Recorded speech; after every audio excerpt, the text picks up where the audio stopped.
Vamos para a palavra de Deus, irmãos. Você vai abrir a sua Bíblia comigo em Neemias, capítulo 1. Deus tem uma palavra para o nosso coração. Amém? Amém, irmãos? Agora dá para perguntar amém, que vocês estão aqui, coisa boa. Coisa boa, amém, louvado seja Deus. Acho que até desaprendi a fazer culto. Pelo menos presencial, mas que bênção que a gente está aqui. Eu acho que eu estou muito emocionado. Eu estou chorando desde o dia que o Ronaldo soltou o vídeo na internet da reabertura. Que Deus abençoe a nossa vida e que seja um tempo de realmente edificação para o nosso coração. Nós começamos hoje uma série de mensagens onde nós vamos abordar a temática, o retorno do exílio. E hoje nós temos a primeira mensagem que Deus compartilha com o nosso coração. E eu espero em Deus que Deus encha o seu coração, que Deus faça transbordar aí na sua vida. Você que está aqui, você que está em casa, que seja uma grande bênção no nome de Jesus. Neemias capítulo 1, nós vamos ler a palavra de Deus, todo o capítulo 1, são alguns poucos versículos nessa noite. E que você permaneça conosco para receber da palavra de Deus. Você que achou pode dizer amém. Palavra de Neemias, filho de Acalias, no mês de Quisleu, no 20º ano, quando eu estava na cidadela de Suzã. Veio Anani, um dos seus irmãos, com alguns homens de Judá. Então lhes perguntei a respeito dos judeus que escaparam e que sobreviveram ao exílio e a respeito de Jerusalém. E eles me responderam: os restantes, os que sobreviveram ao exílio e se encontram lá na província, estão em grande miséria e humilhação. As muralhas de Jerusalém continuam em ruínas e os seus portões foram destruídos pelo fogo. Quando ouvi estas palavras, eu me sentei, chorei e lamentei por alguns dias. Fiquei jejuando e orando diante do Deus dos céus. Então disse: Ah, Senhor Deus dos céus, Deus grande e temível, que guardas a aliança e a misericórdia para com aqueles que te amam e guardam os teus mandamentos. Estejam atentos os teus ouvidos e os teus olhos abertos, para que atendas à oração do teu servo, que hoje faço diante de ti dia e noite, pelos filhos de Israel, teus servos. Faço confissão dos pecados dos filhos de Israel, os quais temos cometido contra ti. Eu e a casa de meu pai pecamos, temos procedido de forma totalmente corrupta contra ti, e não guardamos os mandamentos, nem os estatutos, nem os juízos que ordenaste a Moisés teu servo.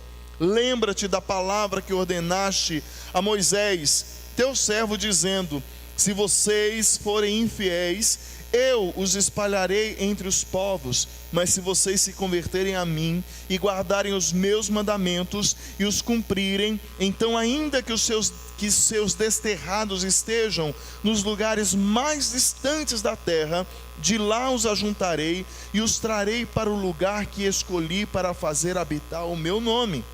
Estes ainda são os teus servos e o teu povo, que resgataste com o teu grande poder e com a tua mão poderosa. Ah, Senhor, estejam atentos os teus ouvidos à oração do teu servo e à oração dos teus servos, que se agradam de temer o teu nome. Faze com que teu servo seja bem-sucedido hoje e encontre misericórdia diante desse homem. Curva a sua cabeça, vamos para mais um momento de oração nesta noite. Pai, nós queremos ouvir tua voz, então nós pedimos que o Senhor fale poderosamente ao nosso coração, que nós sejamos realmente convocados e chamados para receber da tua palavra nesta noite, e que nós possamos poderosamente nos agarrar a essa verdade em nosso coração. Enche-nos, Deus, com a tua palavra, enche-nos, Senhor, com a tua verdade. Nós assim oramos no nome de Cristo Jesus, o nosso Senhor. Amém. Opa, esqueci de fazer o teste. Deixa eu ver se dá certo o Data Show. Está parado bastante tempo, né? Vamos ver se vai, para vocês acompanharem aqui. Foi? Você vai tentando aí, Rô? Não está indo. Vamos lá. Irmãos, como eu estava falando com vocês, nós começamos hoje, damos início a uma série de 5 mensagens, onde nós vamos abordar o retorno do exílio, que tem um propósito justamente de encorajar, animar e trazer esperança ao nosso coração. E hoje nós começamos com a primeira mensagem, aonde nós vamos falar sobre esse tema, que é: tudo começa com uma oração. Segundo John Maxwell, o livro de Neemias é o maior livro de liderança das Escrituras Sagradas. Este livro é mais que um maravilhoso tratado sobre liderança, ele é um verdadeiro manual de superação. O conteúdo do livro de Neemias, ele é fascinante e oferece oportunidades, oportunos princípios que, se colocados em prática, promoverá uma verdadeira revolução na vida do seu leitor. Na Bíblia hebraica e na Septuaginta, ou seja, a Bíblia grega, o livro de Neemias, em conjunto com o livro de Esdras, formam um só livro. No entanto, a mensagem central deste livro diz respeito ao retorno do povo judeu do exílio ou do cativeiro babilônico.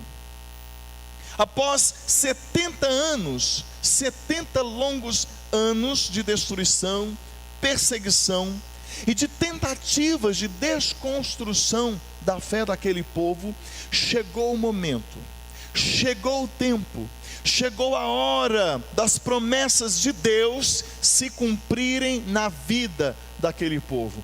Assim como eu acredito que o tempo das promessas de Deus chegou também para a nossa vida. Você pode dizer amém? Neemias não é apenas um livro atual. Neemias hoje é um livro pelo qual nós precisamos entender que é de uma leitura necessária, muito necessária em nossos dias. Pois nós vivemos num mundo adoentado, fragmentado, aonde as vidas estão quebradas, os relacionamentos desfeitos e lares estão em crise. A política está submersa na corrupção e a igreja está com um mínimo de credibilidade, uma vez que a liderança tem sido subjugada a opiniões daqueles que visam os seus próprios interesses. Eu queria pedir para alguém do som tentar resolver. Tem alguns irmãos que estão mandando lá de casa mensagem aqui para mim, falando que o som está chiando. Se o pessoal puder ajudar a resolver, porque os irmãos estão mandando aqui sem parar a mensagem aqui para mim, por favor. Obrigado. Neemias é o relato de um povo que em Deus retomou a sua vida, reconstruiu a sua cidade e se dispôs a viver as promessas que Deus tinha para eles. Como diz o reverendo Hernandes Dias Lopes, Neemias é um manual que trata da restauração na vida, na família, na política, na igreja e na sociedade. Mas eu entendo que acima de todas essas prerrogativas, de todos esses predicados, o livro de Neemias é um livro de oração. Pelo menos é um livro que nos ensina a orar. Como nós devemos orar? É um livro que nos mostra que o retorno, que todo retorno, toda restauração só é bem sucedida se for feita com o joelho no chão, com o rosto no pó e com o coração no céu. A vida e as retomadas e recomeços precisam ser feitas justamente assim, com os nossos joelhos colocados no chão, com o nosso rosto colocado no pó e o nosso coração colocado em Deus. Neemias, ele era um excelente líder, estrategista, mas ele ainda era muito mais do que isso. Neemias, ele era um intercessor. Como líder, Neemias estava sempre perto das pessoas, sempre perto do seu povo. Mas como alguém que ora, como intercessor, Neemias era alguém que estava perto de Deus, caminhava perto do seu Deus. Faz-se bem lembrar que como líder, como intercessor, Neemias era um homem de oração. Tanto é que se você estudar o livro de Neemias, você vai encontrar pelo menos 10 orações que aquele homem fez, 10 registros de orações que ele fez no decurso, ou então pelo menos dentro daquilo que é do nosso conhecimento.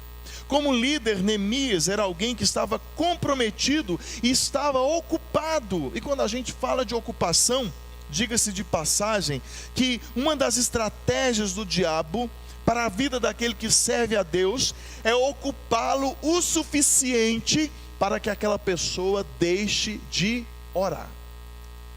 O diabo tenta encher a nossa vida de ocupações para que nós possamos realmente deixar de orar e de buscar a face do Senhor. No entanto, nenhuma ocupação distraiu Neemias. Pois se ele não fosse um homem de oração, a realidade do seu povo com certeza teria sido outra. A força da oração, irmãos, é maior do que qualquer combinação de esforços dessa terra. Quando o homem trabalha, ele adquire algumas coisas aqui. Mas quando o ser humano ora, ele alcança resultados no céu. Aleluia. Quando você coloca a sua mão, você até consegue conquistar algumas coisas nessa vida aqui. Mas quando você dobra o seu joelho em oração, obrigado, Luiz, você alcança coisas inefáveis, coisas das quais nós não somos capazes de imaginar. E nessa noite Deus está nos convidando.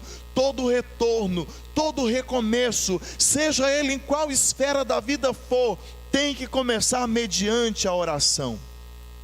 Em um tempo adverso, estranho e circunstancial, irmãos, é perceptível que Deus está tensionando a realidade e chamando a sua igreja para orar. Desde quando começou essa pandemia, nós vemos pessoas falando e ansiosas em busca de um remédio ou da vacina. Tantas pessoas estão colocando as suas expectativas no momento atual, na vacina chinesa, na vacina inglesa, na vacina russa, e são mais de 100 tipos de vacina que estão sendo experimentadas ou testadas em alguma fase de teste aí. E quantos de nós temos colocado a nossa esperança nisso, quando na realidade nós precisamos primeiramente colocar a esperança no nosso Deus, no nosso Senhor, porque é dele que vem o nosso socorro. E uma vez que nós deveríamos trocar preocupação pela vacina, na realidade viver numa atitude de oração, assim como Neemias nos ensina. Nenhum recomeço alcançará êxito se não for feito mediante a orientação dada pelo céu. Nenhum empreendimento humano, irmãos, seja ele de qualquer esfera, alcançará sucesso se joelhos não se dobrarem primeiramente em tempos de retomada de vida. Assim como nos dias de Neemias, nós precisamos entender que tudo começa com uma oração. Aí eu pergunto, 5 meses, exatos 5 meses, o quanto você tem orado? O quanto você tem se debruçado ante a presença do Senhor? O quanto você tem chorado na presença de Deus? O quanto você tem colocado o seu rosto no pó, clamando a Deus, pedindo a Deus a intervenção dele sobre a nossa vida? E porque tudo começa com uma oração, começa com uma oração a um Deus que tudo pode. Você pode falar comigo? Deus tudo pode. Irmãos, de fato, as más notícias têm a força de abalar as nossas estruturas, mas elas não podem impedir a oração. Nós podemos ficar atônitos por não termos perspectivas de esperança aqui, mas isso não deve remover de nós o senso do dever de falar com o nosso Deus. E essa foi a atitude de Neemias. Quando ele ouve a respeito da desolação do seu povo e do seu país, Neemias se entristece, Neemias chora. O texto fala que Neemias lamenta. E aqui eu não quero remover a legitimidade da dor de Neemias nem do seu povo, e muito menos remover a legitimidade do nosso sofrimento. Mas é verdade que Neemias não ocupou uma posição estática. Neemias fez algo. Neemias se posicionou. Ele sabia que em si mesmo ele não tinha poder para nada. E por entender isso, sabe o que Neemias faz? Neemias ora. Porque sabia que toda ação começa primeiramente no céu. Especialistas a respeito do livro de Neemias falam que Neemias permaneceu por 120 dias, ou seja, 4 meses em constante oração, buscando do Senhor o entendimento, a estratégia e a força para dar passos significativos para retornar do exílio. Ele tinha em si a consciência do governo, não neste governo humano, mas Neemias tinha a consciência de que Deus governava todas as coisas. Por isso ele focalizou na grandeza do Altíssimo. A esperança e o ânimo de Neemias não estavam concentradas naqueles que poderiam promover algo para a reconstrução da sua vida, não, mas em quem verdadeiramente dominava e era o autor da vida, ou seja, o Senhor nosso Deus, o Todo-Poderoso. Quanto mais, irmãos, quanto mais nos aproximamos de Deus, mais Ele se torna maior para conosco. Se os problemas vão se tornar menores para nós. Quanto mais você busca o Senhor, quanto mais você ora, quanto mais você conhece a Deus, você tem a consciência de que Ele é grande, de que Ele tudo pode. E quanto mais você vai tendo essa consciência de que Deus tudo pode, mais os seus problemas vão diminuindo, vão decrescendo, porque você vai entendendo que Ele está no controle de todas as coisas. Então Neemias ora, porque ele ora a um Deus que tudo pode. E por que nós devemos orar? Porque nós também temos um Deus que tudo pode. O Deus de Neemias é o nosso Deus. Aleluia. Então, para todo recomeço, você deve começar com uma oração a um Deus que tudo pode. Segunda coisa, essa oração, tudo começa com oração, uma oração a um Deus que é fiel em suas promessas. Neemias tem em mente não apenas o poder de Deus, mas também a sua fidelidade. Irmãos, como as pessoas dos nossos dias, elas têm deixado essa verdade, esse conceito da fidelidade de Deus escorrer pelas valas da sua alma. Como elas têm perdido de vista o fato de que Deus é um Deus fiel. E olha no texto, no versículo 5, nos diz o seguinte, que Deus, Neemias orando, Deus guarda a aliança e a misericórdia. Todo recomeço é resultado e deve ser feito por meio da oração que está firmada na fidelidade de Deus.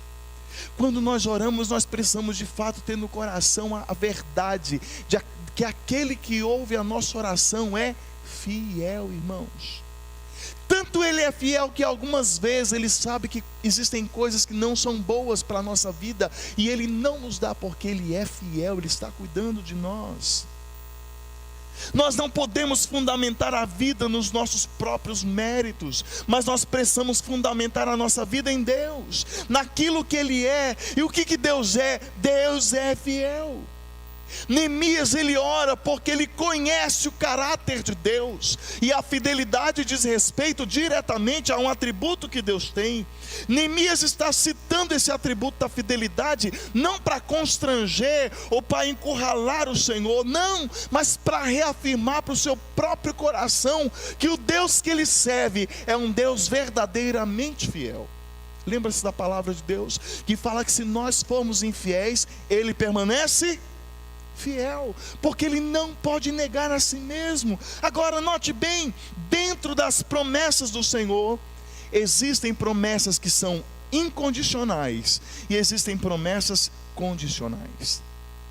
O texto nos diz que Neemias, ele ora e ele faz uma citação de promessas condicionais de Deus, porque no mesmo versículo 5, Neemias continua: olha, o Senhor guarda a aliança, ele é fiel à aliança, e a misericórdia para aqueles que te amam e guardam os teus mandamentos. A fidelidade em relação às suas promessas está condicionada a nós guardarmos a palavra do Senhor, a nós amarmos o Senhor e obedecermos os seus mandamentos. Queridos, nós não podemos ir até Deus em oração se achando no direito de cobrar dele qualquer uma das suas promessas, se nós não cumprirmos o básico, pelo menos. No entanto, nós também precisamos entender que nós não podemos ir a Deus, mesmo que nós tenhamos cumprido alguma dessas condições, pensando que Deus é o tipo de constituinte que vai estar lendo na nossa cartilha. Não! Deus não lê na tua cartilha, viu? Deus não aprende com você. Nós precisamos ir a Deus em humildade, em submissão e dependência. E note bem isso, preste bem atenção. A humildade é a porta e a dependência a maçaneta pela qual nos dá acesso ao lugar secreto da oração junto com o Pai. Se você quiser estar em secreto com o Pai, entre pela porta da humildade e abra ela pela maçaneta da dependência, e só assim nós alcançaremos a fidelidade do Senhor. Todo começo acontece por meio da oração. A oração é um Deus fiel. E a terceira coisa, a oração é um Deus gracioso para aqueles que verdadeiramente o buscam. Quando ora, Neemias está revelando as suas prioridades, e dentre elas está o reconhecimento da culpa, da sua culpa e da sua falha, assim como também a de todo o seu povo. Sabe por quê, irmãos? O pecado foi a causa daquele povo estar no exílio. Sofrer debaixo da servidão babilônica foi a colheita que fizeram diante das péssimas sementes que eles lançaram. E ainda hoje o mundo colhe para si os frutos dessa semente. O pecado produz fracasso, derrota, vergonha, dor, sofrimento, escassez, miséria, intriga, conflito, guerra e tantos outros males. O pecado causa tudo isso. Não se engane, o mundo que nós estamos vivendo é um mundo que está exilado, confinado, isolado, porque está colhendo as consequências daquilo que plantou.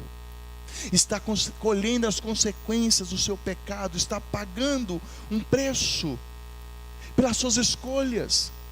E há uma clara evidência de que este mundo está cada vez mais distante de Deus. E é vergonhoso nós avaliarmos e pensarmos que o povo que se diz povo de Deus tem flertado por caminhos escabrosos, caminhos que estão completamente fora da palavra do Senhor. Alguns estão flertando e dando os braços a algumas ideologias que são totalmente contra a palavra de Deus. Mas note bem, se o pecado traz servidão e exílio, o arrependimento e a graça promove, sabe o que? Libertação. Glória a Deus por isso. Promove libertação. Para tanto, é importante nós buscarmos verdadeiramente a face do Senhor, em um genuíno arrependimento e súplica. Nós não podemos recomeçar, nós não podemos retomar a vida, não se pode recomeçar se nós não orarmos, e se nós não confessarmos os nossos pecados diante do Senhor, se os nossos pecados não forem reconhecidos, confessados, tratados e deixados. Tudo começa com uma oração que traz em seu cerne a consciência do seu pecado e do pecado do seu povo. Nós vamos ver o texto lá no versículo 6, quando Neemias ora: Senhor, hoje faço diante de ti, dia e noite, confissão pelos pecados dos filhos de Israel, os quais temos cometido contra ti, eu e a casa do meu pai pecamos. A genuína atitude diante de Deus libera sobre nós, irmãos, a graça do Senhor. A palavra do Senhor nos diz que aquele que confessa o seu pecado e deixa, alcança o quê? Vocês estão aí, gente? Alcança misericórdia.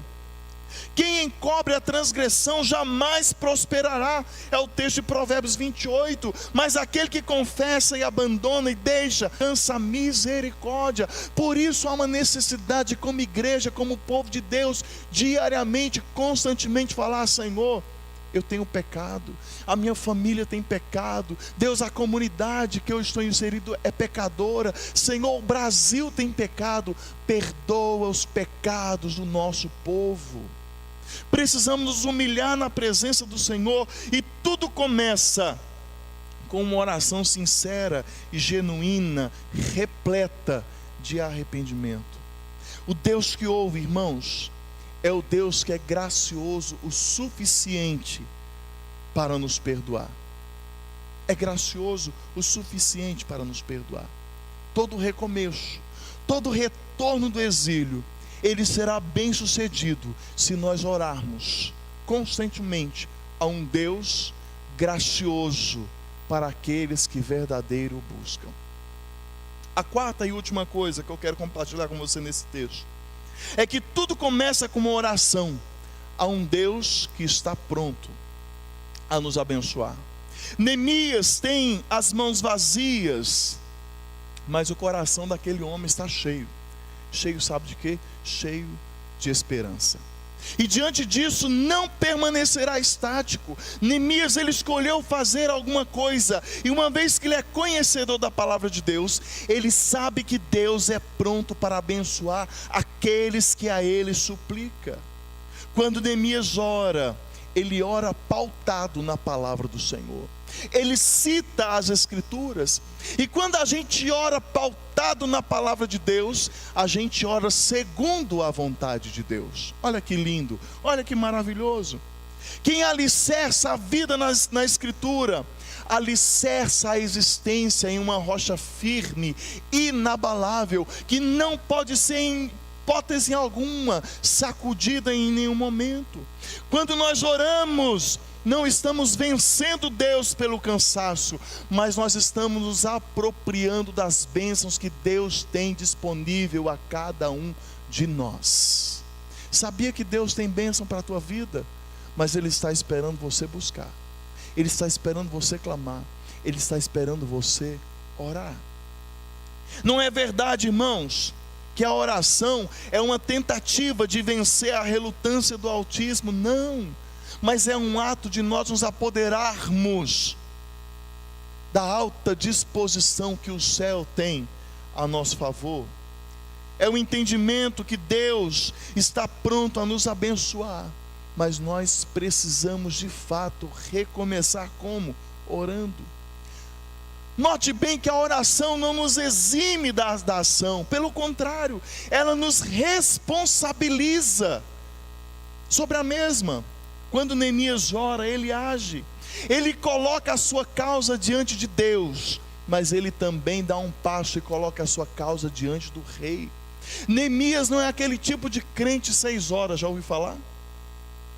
6 horas por mim, 6 horas, 6 horas. Só que a oração, mas não se move. Deus aponta caminho e a pessoa não se move na direção disso. Olha só o que o versículo 11 nos diz. Neemias está orando ao Senhor: faze com que o teu servo, ou seja, Neemias, seja bem sucedido hoje e encontre misericórdia diante desse rei, deste homem. Quem é este homem? O rei. A oração não subtraiu de Neemias, não substituiu o trabalho. A oração foi o primeiro trabalho. A oração levou Neemias a ter responsabilidade. Irmãos, Deus não abençoa quem fica escondido atrás das desculpas. Guardou bem isso? Deus não abençoa quem fica escondido atrás das desculpas, ou quem se afugenta em suas razões. Se você olhar para a Bíblia, você vai perceber que orar é agir, e agir é orar. A prontidão de Deus é para aqueles que estão prontos para a ação. Nós não podemos recomeçar se não houver em nós a disposição para ver e viver o que Deus tem pronto e disponível a cada um de nós.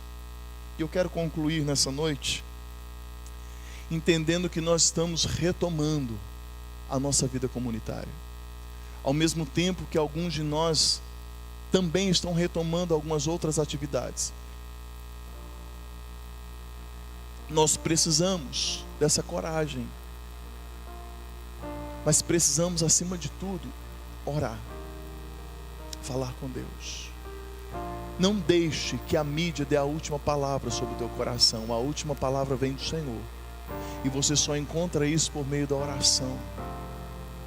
Não deixe que pessoas que são levadas por qualquer tipo de opinião determine a sua vida, o seu coração.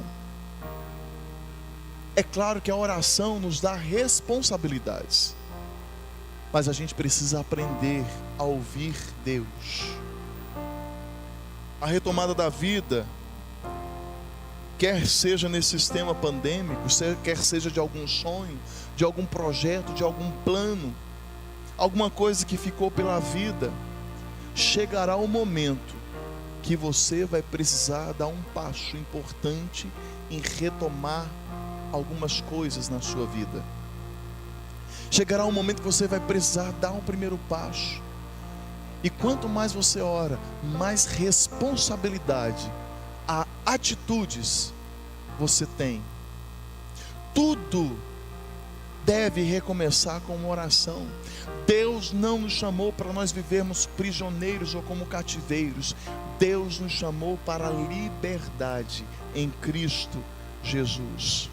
Precisamos lembrar daquele texto de Tiago 5,16, que a oração feita por um justo pode muito em seus efeitos. Foi assim na vida de Neemias, é assim conosco nessa noite. Foi assim na vida de Dmitry, e eu quero contar essa história para encerrar. Por 8 décadas no século 20, os cristãos russos sofreram demais com a sistêmica perseguição do governo comunista. Os professores chegavam ainda no ensino infantil, na sala de aula, e perguntavam para as crianças se na casa delas tinha um livro como esse. E as crianças inocentes, algumas falavam. Os professores então corriam no governo e denunciavam aquelas famílias. Denunciavam. Muitos cristãos foram presos. Pastores foram presos e nunca mais se ouviu falar do paradeiro desses homens. Ainda aqueles que permaneceram libertos tinham que levar o sermão toda semana no gabinete ou no escritório do governo para conferir. Eles tinham que revisar o sermão para ver se estava de acordo com aquilo que o sistema de governo comunista russo queria que as pessoas vissem. Este era o mundo do qual um homem chamado Dmitry colocou em prática a sua fé. Ele e a sua família moravam em uma vila distante 4 horas de Moscou.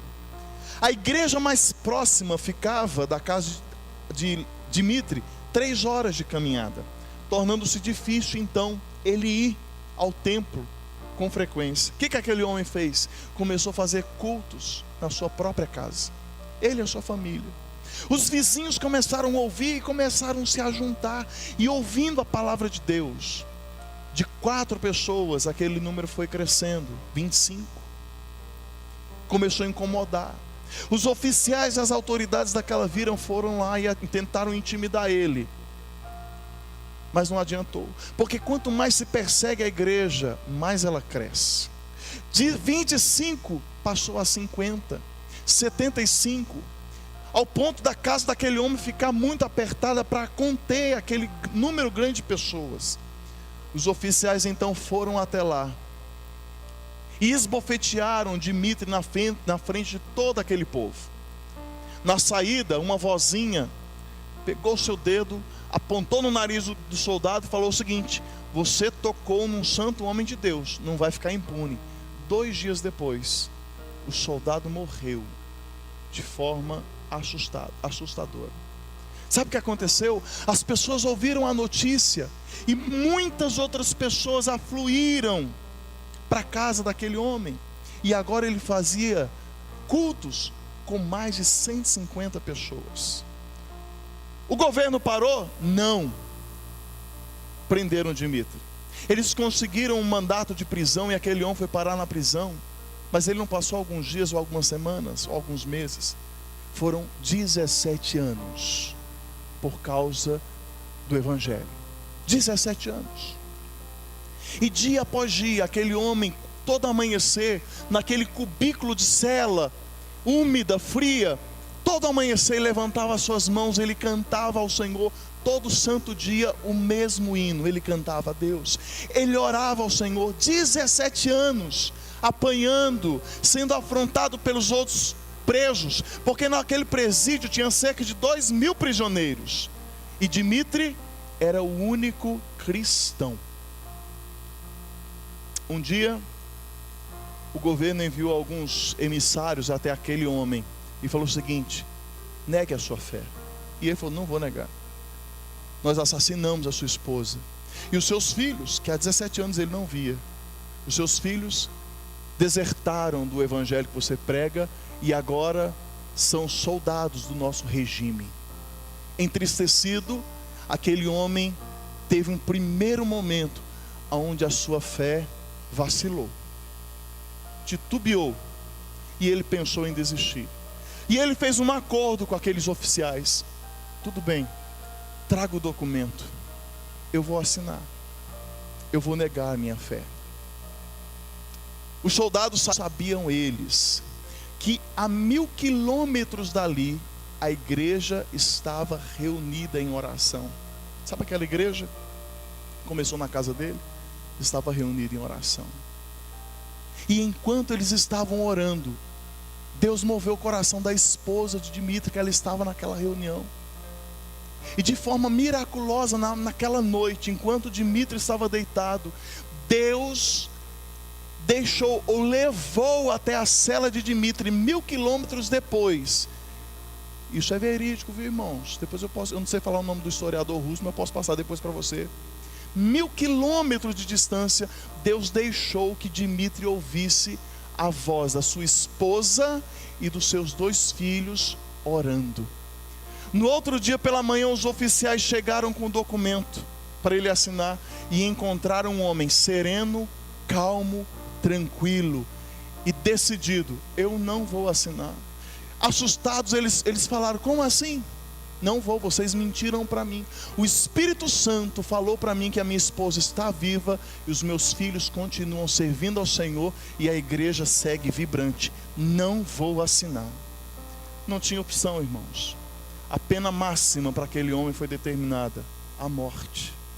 Indo agora na direção ao seu destino final, pelos seus algozes, enquanto ele caminhava para a execução, todos os quase 2.000 presos levantaram as suas mãos e começaram a cantar aquela canção que há 17 anos, todos os dias, Dmitri cantava, que é essa canção: estou seguindo a Jesus Cristo, desse caminho eu não desisto, estou seguindo a Jesus Cristo, atrás não volto, não volto não. Assustados, os algozes de Dmitri deram um passo atrás e perguntaram: que tipo de homem é você? O que você está causando? Porque aquele homem não ganhou apenas aquele povo no vilarejo, mas ele ganhou todo aquele presídio para Jesus. Ele foi liberto e devolvido à sua família. Sabe por quê? Porque o retorno do exílio começa com oração. A gente precisa orar mais, irmãos. Nós precisamos clamar mais a Deus. Nós precisamos buscar mais a vontade do Senhor. E nós encerramos este culto. Eu quero te convidar a se colocar de pé. Nós vamos orar, encerrando. E que você saia daqui nessa noite. Você que está em casa, você que está nos vendo em casa, firme um compromisso de buscar mais a Deus em oração. E mesmo que tentem te afrontar, te intimidar, não arrede o pé da sua fé. Nós estamos seguindo a Jesus Cristo e nós não voltamos atrás de jeito nenhum. Pai, no nome de Jesus, a Tua palavra é pregada, é proclamada nessa noite, e nós te agradecemos porque o Senhor tem sido bom, fiel, justo e verdadeiro. Que haja em nosso coração a disposição, Senhor, de não retroceder mesmo diante das ameaças deste mundo, mesmo quando o mundo tenta, Senhor, nos intimidar, nos encurralar, ou tentar ditar alguma coisa contra nós. Nós pedimos no nome de Jesus, que nós sejamos encorajados, renovados, que a disposição de retomar coisas que nós deixamos pela vida seja realmente algo muito peculiar em nós, a partir, Senhor, do nosso compromisso em buscar ao Senhor por meio da oração, no nome de Jesus. Que o Senhor move e crie um movimento de milagre no nosso meio, na nossa cidade, no nosso país, uma vez que como igreja nós nos dispusermos a orar. Pai, no nome de Jesus, assim como o Senhor restaurou a sorte de Sião por meio da oração, assim como o Senhor restaurou a sorte de Dmitri por meio da oração, que o Senhor restaure, Senhor, a nossa sorte, uma vez que nós queremos buscar mais o Senhor. Move, Deus, a nossa vida, move a nossa história, realiza o Teu querer, o Teu efetuar em nós, no nome de Cristo Jesus e para a glória de Jesus. Amém. Vamos receber a bênção. Depois você vai se assentar e aguardar que os nossos irmãos vão direcionar a saída. Você que está em casa, que Deus abençoe. As nossas lives durante a semana continuam normalmente, terça, quinta, sexta e sábado.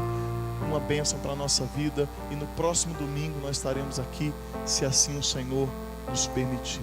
Que a graça do nosso Senhor e Salvador Jesus Cristo, que o amor de Deus, o nosso Pai, que a virtude e a consolação do Santo Espírito esteja sobre a sua vida, sobre a sua casa, sobre os seus relacionamentos, te impulsionando a ter uma vida de oração constante, hoje e para todos sempre. Amém. Pode se assentar, irmão. Deus abençoe os irmãos no nome de Jesus.